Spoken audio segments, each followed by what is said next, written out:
odlično! A treba je polomiti čekićem. A gledajte, nekoliko udaraca i... To je to! O, da! Odlično mi ide! Završila sam. Čekić mi više ne treba. Dakle, uzet ću veće pače. O, izgleda jako dobro. I ukus je super.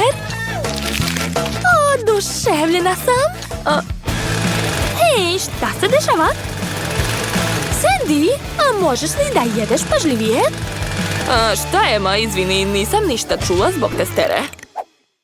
Dakle, odlučila sam da pogledam šta je u mom mesu. Wow, zamisli, unutra je sos. Sad ću ga probati. Otkinut ću nogicu, a zatim umočiti je u sos. Jedva čekam da probam. O da, to je jako ukusno.